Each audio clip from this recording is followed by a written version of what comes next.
예수님의 성도들을 위한 기도라는 제목으로 말씀을 나눕니다. 요한복음 17장은 예수님께서 내일 십자가를 지시기 직전에 중보 기도하신 것으로 이 세상에 있는 모든 기도 중에 가장 위대한 기도, 대제사장적 중보 기도입니다.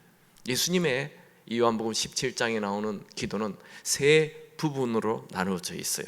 1절에서 5절까지는 내가 하나님을 영화롭게 하옵소서, 예수님 자신을 위한 기도였고, 6절에서 19절까지는 예수님을 믿고 있는 제자들을 위하여 기도했어요. 그리고 오늘 보게 되는 요한복음 20절에서 17장 20절에서 26절 마지막까지는 앞으로 예수를 믿게 될 교인들, 성도들을 위한 기도를 하셨어요. 그래서 오늘은 예수님의 기도 중 마지막 부분, 이 앞으로 예수를 믿게 될 성도들을 위하여 예수님 무엇을 기도하셨나 같이 나누기 원합니다. 첫 번째로 20절을 한번 같이 읽죠. 내가 비옵는 것은 이 사람들만 위함이 아니요 또 그들의 말로 말미암아 나를 믿는 사람들도 위함이니.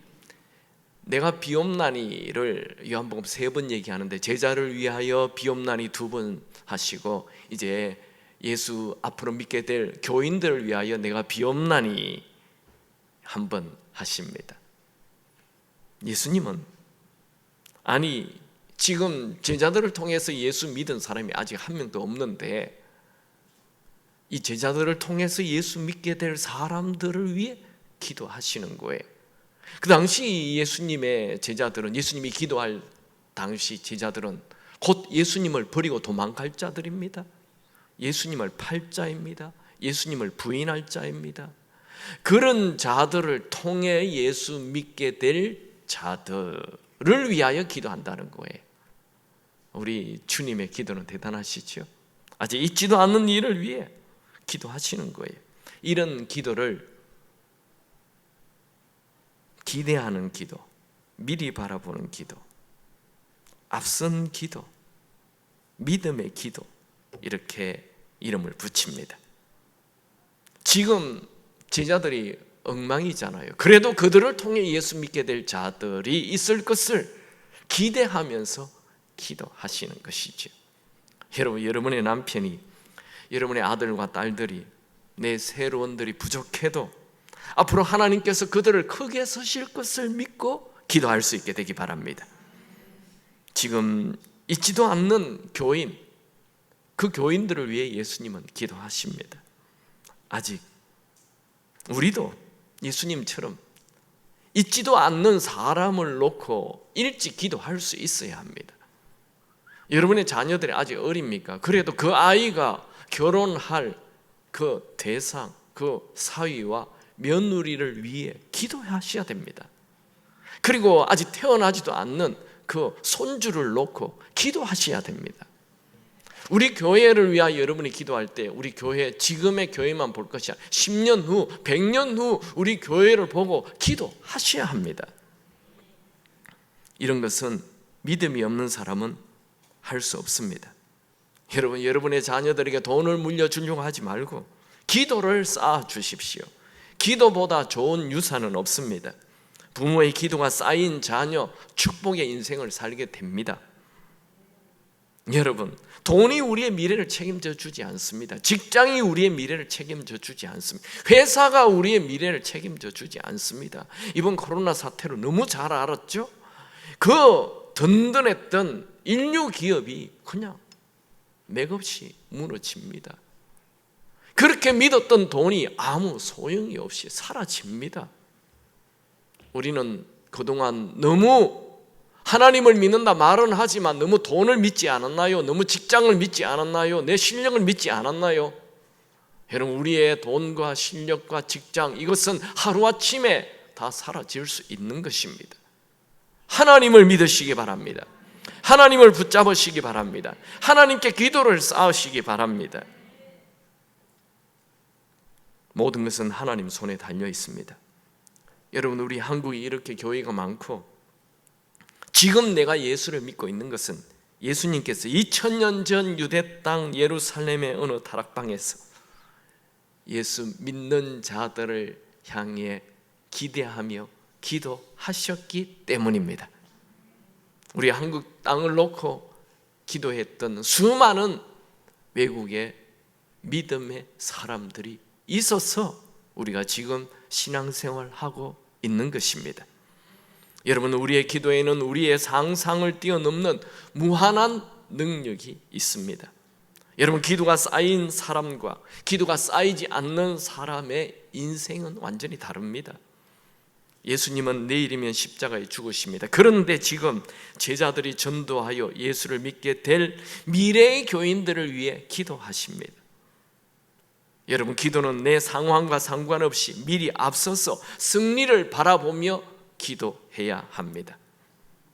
예수님은 이미 앞으로 예수를 믿게 될 수많은 사람을 바라보시면서 기도하십니다.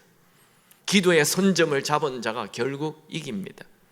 여러분, 미리 승리를 바라보며 기도하시기 바랍니다. 기도에 이긴 자가 진짜 이긴 자가 됩니다. 우리의 비극은 기도에 응답이 없는 것이 아니고 이렇게 기대하며 기도하는, 미리 기도하는 기도가 없는 것이 비극입니다. 야고보서 4장 2절, 너희가 얻지 못하면 구하지 아니하기 때문이요. 요즘 교인들이 어렵다고 얘기는 많이 하는데, 걱정은 많이 하는데 미래를 향한 기대하는 기도는 하지 않습니다. 작게 기도하는 사람은 작게 얻게 될 것이고 크게 기도하는 사람은 크게 얻게 될 것입니다. 그게 하늘의 법칙입니다. 사업이 어렵습니까? 사업이 곧 번성해질 것을 미리 바라보고 기도할 수 있게 되기 바랍니다. 여러분의 아들, 딸이 아픕니까? 이 아이가 곧 건강해져서 하나님께 귀히 쓰임 받을 것을 미리 바라보시고 기도하시기 바랍니다.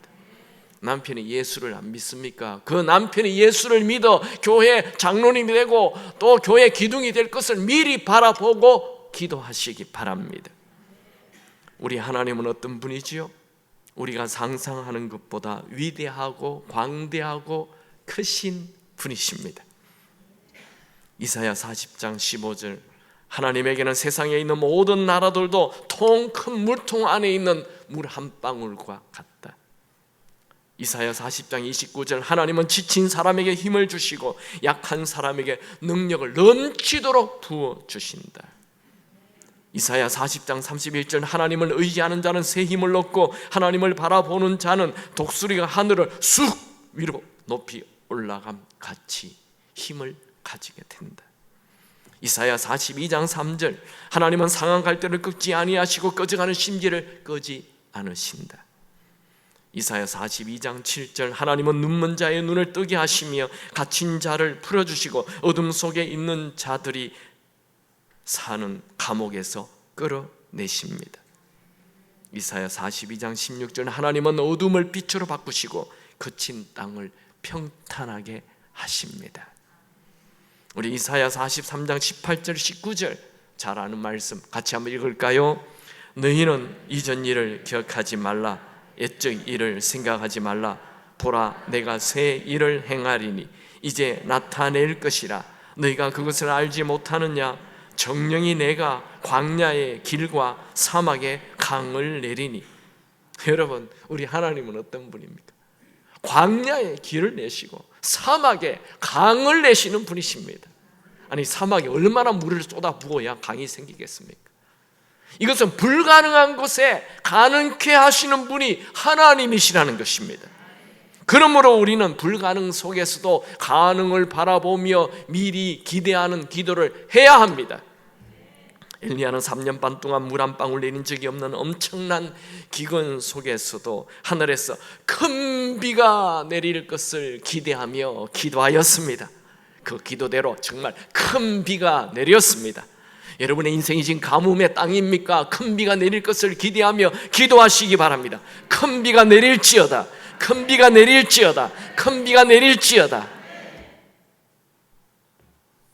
여호수아는 전쟁을 치르다가 태양이 멈출 것을 기도하였습니다. 하나님은 여호수아의 기도대로 태양을 멈추게 하셨습니다. 빌리그레암은 대형 운동 경기장에서 큰 영적 집회를 할 꿈을 꾸고 기도하였습니다. 그 당시에는 교회 밖 건물에서 집회를 할 생각을 아무도 하지 않았습니다. 그러나 빌리 그리함은 그것을 꿈을 꾸고 기도하였습니다. 그 기도대로 이루어졌습니다. 여러분, 미래를 놓고 미리 기도하는 믿음이 있기 바랍니다. 이제 예수님께서 아직 제자들을 통해 믿는 자가 한 명도 없는 그때에 무슨 기도를 하셨는지 살펴보겠습니다. 첫 번째로, 예수님은 성도들이 하나 되도록 기도하였습니다. 17장 21절에서 22절 같이 읽습니다. 아버지여, 아버지께서 내 안에 내가 아버지 안에 있는 것 같이 그들도 다 하나가 되어 우리가 세상으로 아버지께서 나를 보내신 것을 믿게 하옵소서. 내게 주신 영광을 내가 그들에게 주었사오니 이는 우리가 하나 된 것 같이 그들도 하나가 되게 하려 함이니이다. 지금 예수님께서는 제자들을 통해 예수를 믿게 될 그 사람들이, 성도들이, 그 교인들이 하나가 될 것을 기도하고 계십니다. 이 하나가 되는 것은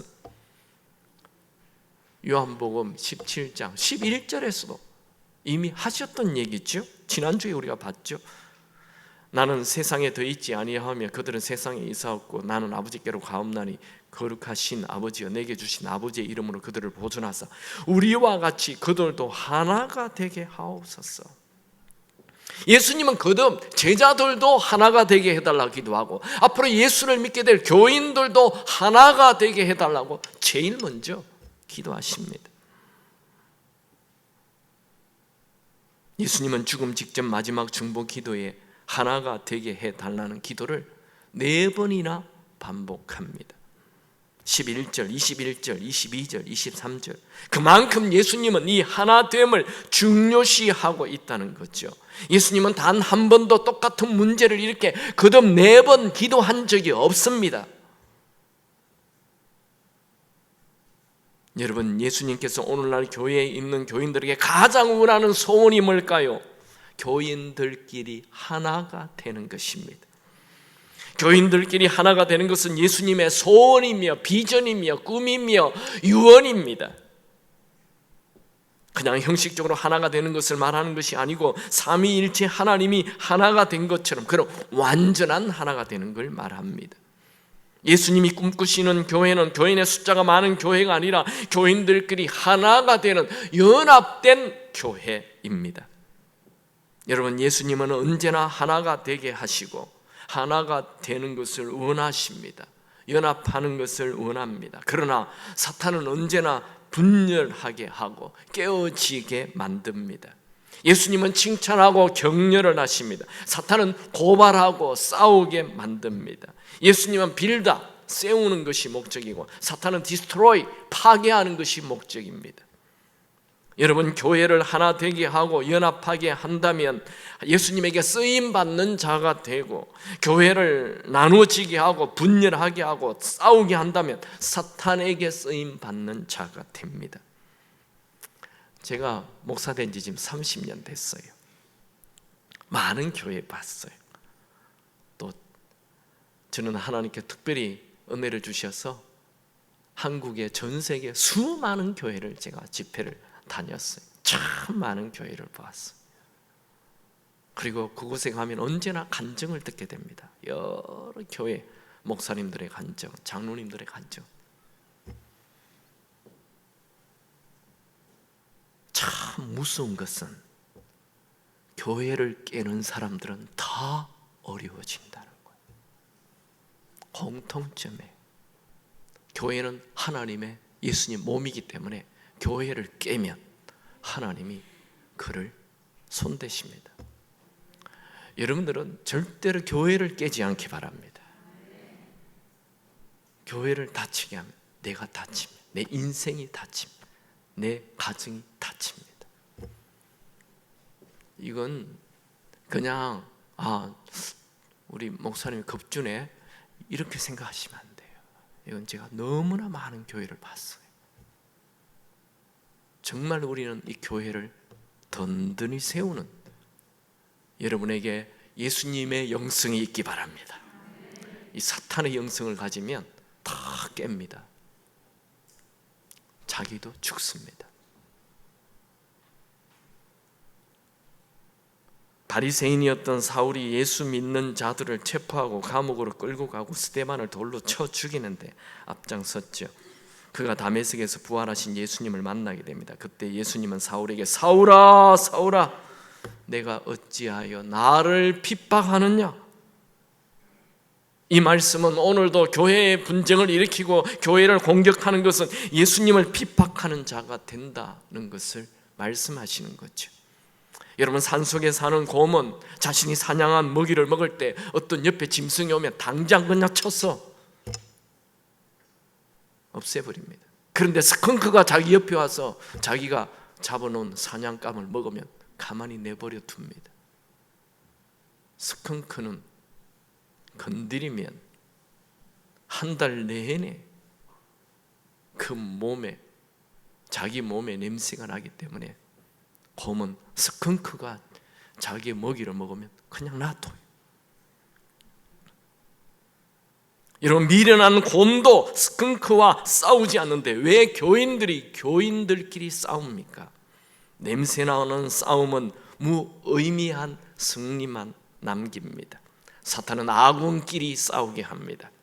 사람들은 자신이 교회에서 싸우면서 사탄에게 쓰임받고 있다는 사실을 모릅니다.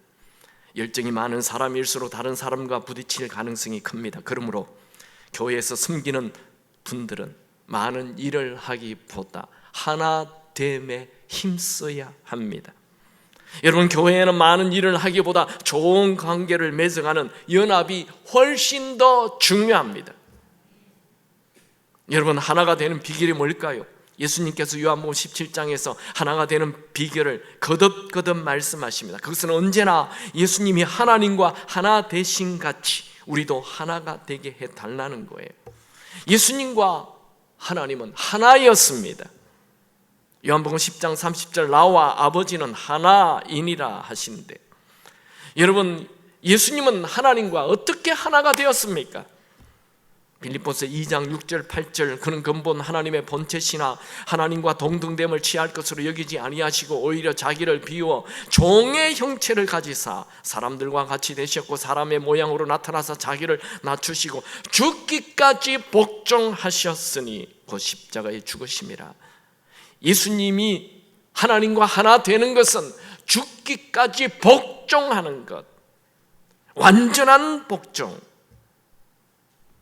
이 복종은 하나님이 시켜서가 아니라 자발적인 복종입니다. 하나님은 우리를 강제로 우리의 의지를 꺾어서 복종하게 할 수 있지만 그렇게 하지 않습니다. 하나님은 우리에게 자발적인 복종을 원하십니다. 하나가 되는 비결은 죽기까지 복종하는 이 자발적인 복종. 초대교회는 교인이 되려면 반드시 세례를 받게 되어 있습니다. 세례는 내가 물에 빠져 죽고 내 안에 예수가 사는 것, 그게 세례입니다. 그러니까 초대교회 교인들은 세례를 받지 아니하면 교인이 안 됩니다. 교인이 되려면 반드시 나라는 이 자아가 죽어야 교인이 되는 것이죠. 교회는 세상에 없는 아주 특별한 모임입니다. 교회는 개 모임이나 로타리 클럽이 아닙니다. 교회는 인간관계를 쌓아가는 그런 장소가 아닙니다. 교회는 자아가 죽어서 만들어지는 특별한 모임입니다. 시끄러운 교회는 자아가 죽지 않은 교인들이 가득한 곳이고, 부흥이 넘치는 교회는 자아가 죽은 교인이 가득한 곳입니다. 자아가 죽는 자, 그 사람은 종으로 행동합니다. 초대교회가 정말 하루에 3,000명, 5,000명 셀 수 없는 무리로 엄청난 부흥을 일으킨 것은 초대교회 모든 교인들이 세례를 받은 거예요. 즉 자아가 죽은 거예요. 스스로 종이 된 것입니다. 사도 바울은 자기를 소개할 때마다 언제나 예수의 종, 나 바울은, 예수님은 우리에게 종이 되라고 말씀하십니다. 마가복음 10장 44절 너희 중에 누구든지 어뜸이 되고자 하는 자는 모든 사람의 종이 되어야, must be, 반드시 종이 되어야 한다. 예수님은 종의 모습을 직접 몸으로 보여주셨죠. 예수님께서 제자들과 함께 예루살렘 마가의 다락방에서 최후의 만찬을 하셨죠. 예수님 당시 예루살렘 거리는 수많은 사람이 오고 갈 뿐만 아니라 유월절을 앞두고 있었기 때문에 사람만 거리로 다니는 것이 아니고 엄청난 동물들도 많이 지나다녔습니다. 물론 마차와 당나귀도 있지만 제사를 드리는 양떼, 소떼 많았습니다. 당연히 길거리에는 진흙과 짐승의 똥들이 범벅이 되었을 것입니다. 그 당시 신발은 오늘과 같은 좋은 신발이 아닙니다. 그냥 슬리퍼같이 뻥 뚫린 신발을 신고 다녔습니다. 그래서 제자들의 발에는 진흙과 짐승들의 똥들이 가득 묻어 있는 것 당연합니다. 예수님은 가장 존경받는 랍비이고 제자들에게 당연히 스승입니다. 그런데 예수님은 스스로 자신이 가장 비천한 종이 되어 짐승의 똥냄새가 나는 제자들의 발을 씻기셨습니다. 무더운 여름날 씻지 않고 더럽고 냄새나는 발을 씻으시는 예수님의 모습을 생각해 보십시오. 예수님은 최후의 만찬에 참여하여 여기 발냄새가 좀 나는데 그렇게 말씀하지 않았습니다. 예수님은 종으로 태어난 분이 아니죠. 예수님은 왕으로 태어나셨어요. 그런데 스스로 종이 되셨습니다. 빌립보서 2장 7절 오히려 자기를 비워 종의 형체를 가지사. 교회는 똑똑한 사람이나 세상에서 유명한 사람이 필요하지 않습니다. 교회는 죽기까지 복종하는 이 종의 마음을 가진 자가 필요로 합니다. 우리는 예수님을 주님이라고 부르는 그런 모임, 공동체입니다. 교회는 예수님만 주인이 되시고 모든 사람들, 모든 교인들은 다 종이 됩니다. 종이 많은 교회는 하나가 될 뿐만 아니라 놀랍게 부흥합니다. 며칠 전에 하나님의 임재 연습이라는 책을 다시 읽었는데 그 책에 로렌스 형제가 주인공을 합니다. 그는 55세 프랑스 파리 갈멜 수도원에 들어가서 15년 동안 주방에서 그릇만 닦습니다. 그는 이제 주방에서 제법 인정도 받고 모든 것이 익숙해지고 편안해졌습니다. 그런데 갑자기 원장이 그를 신발 수선하는 곳으로 가라고 했습니다. 얼마 후 원장이 로렌스 형제를 만나 신발 수선하는 일이 어떠냐 물었습니다. 로렌스 형제는 자신을 신발 수선실로 보내서 화가 난다거나 수도원을 나가겠다는 등의 불평을 말하지 않고 지금 자신이 하는 일이 마음에 쏙 든다고 말하였고 덧붙여 자신은 무슨 일을 하게 되더라도 하나님을 사랑하는 마음으로 일함으로 늘 기쁘다 라고 말하였습니다. 로렌스 형제의 이런 말은 그가 얼마나 종의 자세로 일하고 있는지 알 수 있습니다. 저는 이 로렌스 형제의 말과 태도에 감동을 받았습니다. 얼마 지나지 않아서 수도원 원장으로 초대되었습니다. 로렌스 형제가 죽은 지 300년이 지나도 그의 글은 수많은 기독교인들에게 여전히 감동을 주고 있습니다. 왜요? 그가 종의 모습으로 하나님과 하나가 되어 살았기 때문입니다. 여러분, 하나가 되게 하는 것, 하나가 되는데 앞장서는 것, 그 사람은 하나님 손에 붙잡힌 강력한 무기입니다. 교회들마다 연말이 되면 이 자리를 옮길 때 굉장한 잡음이 나고 교회를 떠나는 일들이 많습니다. 왜요? 자리를 옮기면 상처를 입는다는 거예요. 여러분, 저는 로렌스 형제 같은 사람이 우리 교회에 많기를 축원합니다. 교회에서 자리 옮기려 하면 할렐루야 하고 갈 수 있게 되기 바랍니다. 나를 보내, 나 떠날 거야. 여러분, 하나가 됨에 힘써야 합니다. 종의 모습으로 사는 자는 주변 사람들의 칭찬이나 자기를 드러내는 데 신경 쓰지 않습니다. 오로지 주인의 칭찬만 바라볼 뿐입니다. 여러분, 하나됨의 열쇠는 내가 죽고 종이 되는 것입니다. 한번 복창하겠습니다. 나는 죽고 내 안에 예수가 삽니다. 나는 예수의 종입니다. 여러분이 성도입니까? 교인입니까? 그렇다면 예수님이 간절히 원하는 그 기도 제목 하나됨을 힘써 지키십시오. 에베소서 4장 3절 평안에 매는 줄로 성령이 하나 되게 하신 것을 힘써 지키라. 여러분, 예수님은 우리를 통해 놀라운 업적을 원하지 않습니다. 큰일 행하기를 원하지 않습니다. 성도들끼리 하나 되는 것을 원하십니다. 그 하나를 만들 수 있는 방법은 내가 죽는 것이며 내가 종이 되는 것입니다. 여러분, 교회에서 일을 하다가 화가 날 때 죽어본 적이 있습니까? 혈기를 다 부립니까? 죽으시기 바랍니다. 두 번째로 예수님이 간절히 기도한 것, 그것은 하나님께서 성도들을 사랑하신 것을 알도록 기도하였습니다. 17장 23절 같이 읽습니다. 곧 내가 그들 안에 있고 아버지께서 내 안에 계시어 그들로 온전함을 이루어 하나가 되게 하려 함은 아버지께서 나를 보내신 것과 또 나를 사랑하심 같이 그들도 사랑하신 것을 세상으로 알게 하려 함이로소이다.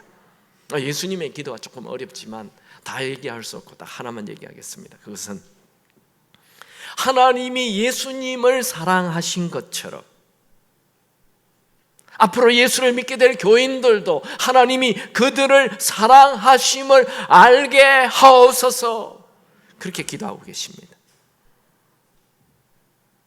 그 다음 절에는 하나님이 예수님을 사랑한 것이 언제부터인지 말합니다. 24절 같이 읽습니다.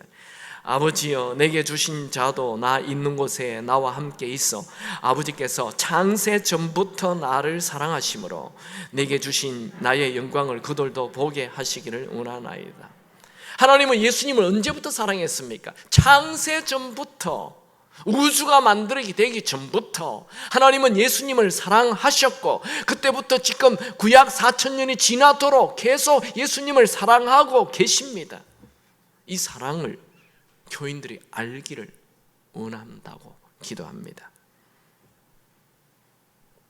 마찬가지로 하나님이 우리를 사랑하신 것은 창세 전부터 우리를 사랑하셨습니다.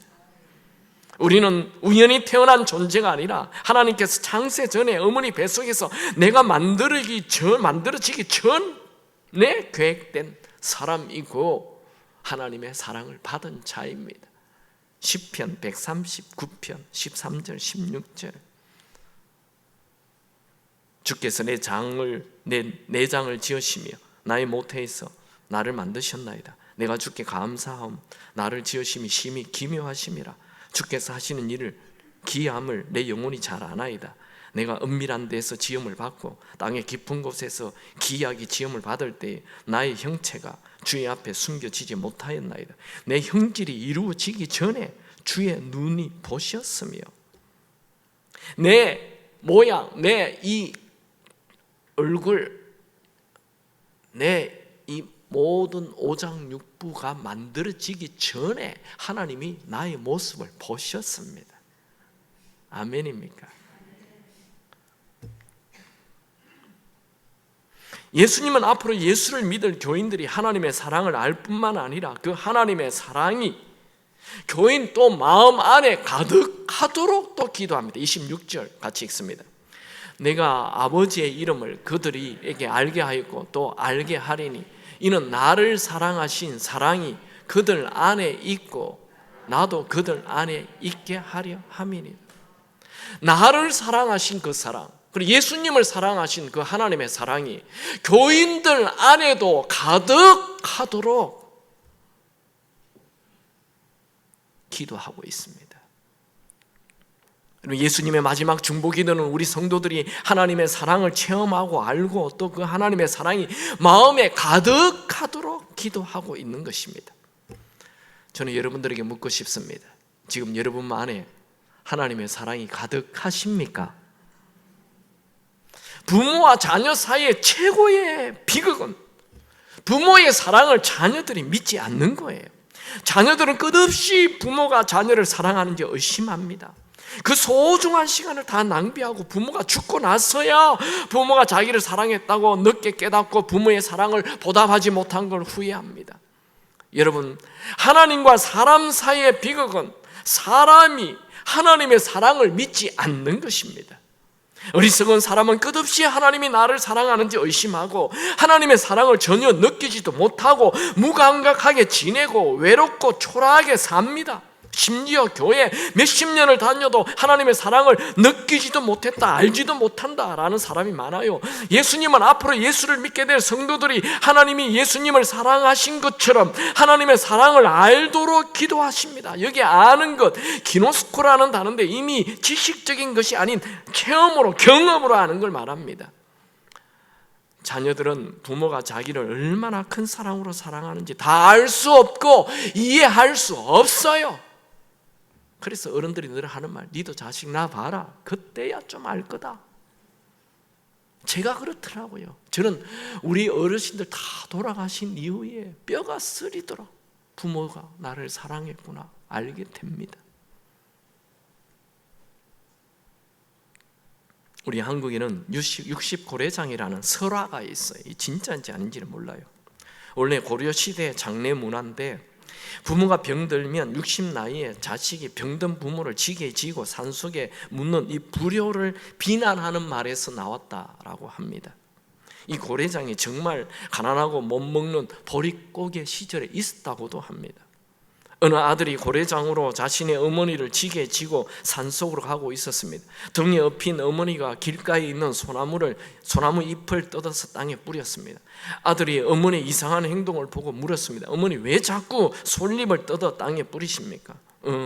나는 네가 산속에 들어갔다가 집으로 돌아오는 길을 잃어버릴까 염려가 되어서 솔잎으로 표시를 만들어주고 있단다. 아니, 어미를 산속에 버리러 가는 이 불효 자식을 야단하지 않고 그 불효 자식이 집으로 돌아갈 길을 걱정하고 있으니 이게 웬 사랑입니까? 여러분, 하나님은 부모의 사랑보다 1000배, 10,000배 더 큰 사랑으로 우리를 사랑하십니다. 여러분, 우리가 이 세상에 태어난 것은 하나님의 사랑입니다. 우리가 지금 이 지구에 살고 있는 것은 하나님의 사랑입니다. 이 우주에 있는 이 별들이 얼마나 많은지 그냥 태양계 안에만 2천억 개의 별이 있다 그러고 이 태양계와 같은 태양계가 또 2천억 개가 있다고 말하니 도무지 이 하늘에 있는 우주의 별들은 도무지 우리가 상상할 수, 우리의 상상을 벗어나는 어마어마한 별들이 있는데 그 수많은 별 중에 딱 지구에 우리가 살고 있는 것, 이건 하나님의 놀라운 사랑입니다. 우리가 달에 살 수 있습니까? 사람이 다른 별에 살 수 있습니까? 다른 별에 살려면 최소한 20만 가지의 조건을 갖춰야 살 수 있다는 거예요. 하늘에 태양이 있어야 되고 달이 있어야 되고 별이 있어야 되고 공기가 있어야 되고 오존청이 있어야 되고 대기권이 있어야 됩니다. 그게 없으면 별들이 지금도 오존청 대기권이 없으면 오존청이 없으면 우리 그냥 다 시력을 다 잃어버리는 것이고 대기권이 없으면 그냥 별똥들이 들어와서 우리 지금 매일 그냥 폭탄이 떨어지는 거예요. 대기권 때문에. 공기가 있어야 되고 공기 안에 산소가 있어야 질소가 그 조건이 똑같이 2대7로 맞춰져야 되고 아버지 진짜 이 산이 없으면 우리는 그냥 공기 그냥 산소 없어 다 죽는 거예요. 나무가 없으면 다 죽어버리는 거죠. 풀이 없으면 우리 다 죽어요. 바다가 없으면 우리 다 죽어요. 20만 가지 이상의 조건이 있어야 살 수 있는 이 지구를 만드시고 이 지구에 우리를 살게 하신 것 하나님의 사랑입니다. 사도행전 17장 28절 우리가 그를 힘입어 살며 기동하며 존재하느니라. 우리는 자꾸 하나님의 사랑을 의심합니다. 하나님 정말 나를 사랑하실까? 왜 우리는 하나님의 사랑을 의심합니까? 내가 나 자신을 너무 잘 알아서 그래요. 내가 나 자신을 바라보면 극도로 이기적이고 선함이 하나도 없고 악함이 가득하고 거짓이 가득하고 더럽고 추한 죄가 가득합니다. 이런 나를 하나님이 사랑하실까? 하나님이 내 죄를 다 아시는데 이렇게 죄 많은 나를 사랑하실 리가 없어 하며 자꾸만 하나님의 사랑을 거절하고 거부하고 무시합니다. 이것은 사탄의 거짓말 속임수에 속은 것입니다. 여러분, 우리는 지금 내 모습에서 하나님의 사랑을 보려고 하면 안 됩니다. 예수 안에서 하나님을 바라보아야 합니다. 하나님은 예수님을 사랑하신 것 같이 우리 안에 예수가 있으면 하나님의 아들과 딸이 되기 때문에 무조건 사랑하십니다. 예수님은 하나님이 예수님을 사랑하신 것 같이 우리를 사랑하심을 알게 해달라고 기도하고 있습니다. 기도 제목입니다. 소원입니다. 요한복음 17장 23절 아버지께서 나를 보내신 것과 또 나를 사랑하심 같이 그들도 사랑하신 것을 세상으로 알게 하려 함이로소이다. 하나님은 예수님을 사랑하신 것처럼 우리를 사랑하십니다. 이것은 예수님의 말씀입니다. 여러분, 사람은 결혼 전에 연애 때의 사랑과 결혼 후의 사랑이 변합니다. 사람의 사랑은 시간에 따라 상대에 따라 변합니다. 그래서 그런 노래가 나오죠. 자상하던 그이가 이렇게도 변할 줄이야. 처음 듣습니까? 그러나 하나님의 사랑은 창세전의 사랑이나 지금의 사랑이나 앞으로의 사랑이나 변함이 없습니다. 하나님의 사랑은 우리의 행동 따라 변하는 그런 초라한 변덕스러운 사랑이 아닙니다. 하나님의 사랑은 옹졸하지 않습니다. 하나님의 사랑은 우리의 행동에 따라 확대되거나 축소되는 사랑이 아닙니다. 하나님의 사랑은 변함없는 사랑입니다. 예수님께서 더럽고 투충한 내 죄를 위하여 십자가에 죽어주시면 내가 아무리 큰 죄를 지어도 아무리 죄가 많아도 나를 끝까지 포기하지 않는다는 사랑의 표현입니다. 여러분, 하나님이 우리를 포기할 수 있을까요? 하나님은 우리가 아무리 큰 죄를 지어도 극악무도한 죄를 지어도 절대로 우리를 포기하지 않습니다. 로마서 8장 38절 39절 내가 확신하노니 사망이나 생명이나 천사들이나 권세자들이나 현재일이나 장래일이나 능력이나 높음이나 깊음이나 다른 어떤 피조물이라도 우리를 우리 주 예수 그리스도의 안에 있는 하나님의 사랑에서 끊을 수 없으리라. 우리를 향한 하나님의 사랑은 과거도 현재도 미래도 영원히 변하지 않습니다. 예수님은 우리에게 말씀하시죠. 히브리서 13절 5절 그가 친히 말씀하시기를 내가 결코 너희를 버리지 아니하고 너희를 떠나지 아니하리라. 이 사랑이 우리가 평생 찾았던 사랑이며 평생 우리를 실망시키지 않는 사랑이며 영원히 멈추지 않는 유일한 사랑입니다. 이 사랑은 인생의 태풍에도 사라지지 않고 이 사랑은 경제가 무너져도 사라지지 않고 이 사랑은 질병이 내 온몸을 휘감아도 없어지지 않습니다. 너는 내 사랑하는 아들이요 내 기뻐하는 자라. 이 사랑을 내 마음에 가득 채우면 아무리 깊은 어둠 속에 있어도 노래할 수 있고 아무리 외로운 동굴 속에 있어도 내일은 기쁨이 온다고 외치는 희망을 노래를 부를 수 있습니다. 여러분, 나는 하나님의 자녀로 하나님의 사랑을 받고 있다는 자존감을 가지기 바랍니다. 하나님의 사랑이 마음에 가득한 자는 절대로 어려운 환경 때문에 낙심하거나 절망하지 않습니다. 언제나 기대와 기쁨만 가득합니다. 여러분, 우리는 예수를 믿어 하나님의 자녀가 되었습니다. 그러면 이미 세상이 줄 수 없는 큰 사랑을 다 받은 자입니다. 여러분, 여러분의 주변에 있는 모든 것을 하나님의 사랑의 눈으로 바라보십시오. 모든 것이 하나님의 사랑의 손길입니다. 들풀 하나도, 시원한 바람도, 높은 하늘도, 참새 한 마리도, 꽃 한 송이도 더 이상 세상 사람들에게 사랑을 받으려고 사랑을 구걸하며 살지 마십시오. 하나님의 사랑을 많이 받은 자로 살면 투덜거리거나 불평하지 않습니다. 하나님의 사랑을 많이 받은 자로 살면 주변 사람들 때문에 속상하지 않습니다. 하나님의 사랑을 많이 받은 자로 살면 까닭스러운 자가 아니라 너그러운 자로 살게 됩니다. 왜냐하면 하나님의 사랑이 모든 것을 다 덮을 만큼 충분하기 때문입니다. 여러분, 이 세상을 사랑받은 자로 사시기 바랍니다. 더 이상 이제 사랑받기 위해 살지 말고 사랑을 받은 자로 살고 그 사랑을 이제 나누어 주는 자로 사십시오. 손 잡아달라 말하지 말고 손 잡아 주십시오. 칭찬해달라 말하지 말고 칭찬하는 자로 사십시오. 나보다 잘 되는 사람 시기하지 말고 축복하십시오. 여러분은 이미 사랑받은 자입니다. 하나님은 우리를 얼마나 사랑하시나요? 하나님이 예수님을 사랑하시는 만큼 하나님은 우리를 언제부터 사랑하셨나요? 영원 전부터, 우리가 태어나기 전부터. 정말일까요? 그것을 믿게 해달라고 지금 예수님이 내일 죽으시는데 간절히 기도하고 계시는 것입니다. 예수님의 말씀은 진짜입니다. 여러분, 인생이란 하나님과 사랑을 나누는 시간입니다. 그러므로 매일 아침 가슴 설레이는 마음으로 하루를 맞이하시기 바랍니다. 아버지의 사랑을 믿지 않는 자는 불안과 두려움 속에 주눅들어 인생을 살 것이고, 하나님 아버지의 사랑을 믿고 사는 자는 기대와 기쁨 속에 자유로운 인생을 살 것입니다. 여러분, 매일의 삶 속에서 우주의 주인이신 하나님이 나를 뜨겁게 사랑하심을 믿고 노래 부르며 사십시오. 매일 매 순간이 다 그분이 주신 선물이며 행복입니다. 여러분, 우리에게는 창세 전부터 우리를 무조건 사랑해 주시는 분이 계십니다. 그분은 나에게 말합니다. 나는 네가 좋다. 난 이 때문에 기쁨을 이기지 못하겠다. 나는 네가 마음에 든다.